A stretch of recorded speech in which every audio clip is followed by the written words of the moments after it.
why I got to keep on planting, because guess what?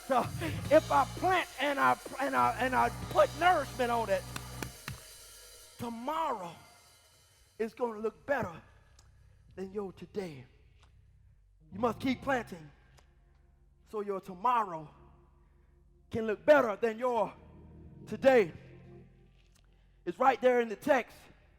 It says this: before the work on the temple began, there were no jobs and no money to hire people or animals. No traveler was safe from the enemy, for there were enemies on all sides. I had turned everyone against each other. But now,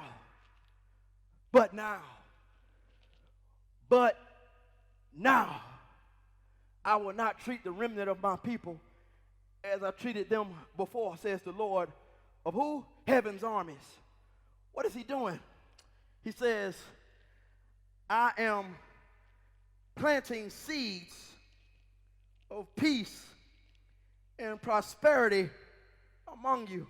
Right there in the text, I told you that your tomorrow look better than your today. God said, I'm planting seeds of peace and prosperity among you. What do you mean, God? He said, the grapevines will be heavy with fruit. The earth will produce its crops, and the heavens will release the dew. Once more, I will cause the remnant in Judah and Israel to inherit these blessings. Men and women of God, as I declared, when you keep planting, your tomorrow looks better than your today. The people in this particular passage testify to us that there was a time when their sins kept them distant from God. There was a time where their sins kept them distant from the promises of God. There was a time when their bad choices kept them distant from the promised land.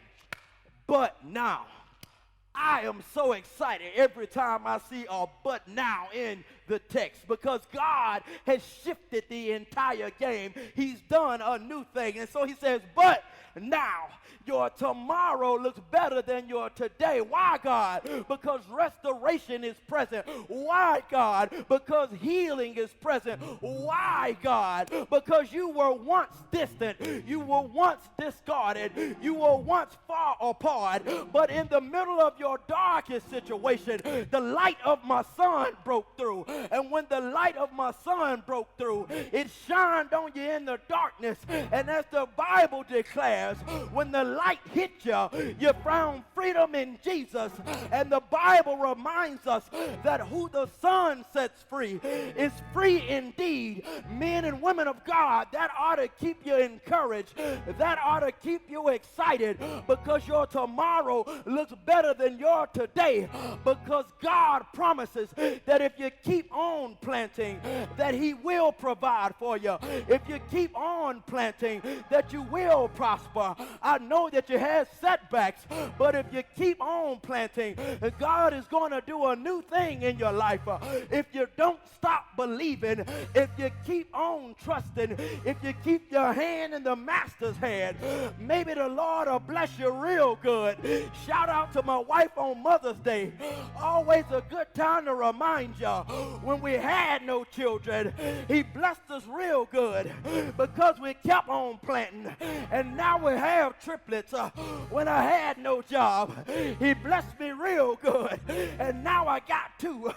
When I had no boo, she blessed me real good. And she waiting on me when I get home. I'm just trying to help somebody that if you keep on planting, God will do exceedingly and abundantly and above all that you can ask or imagine.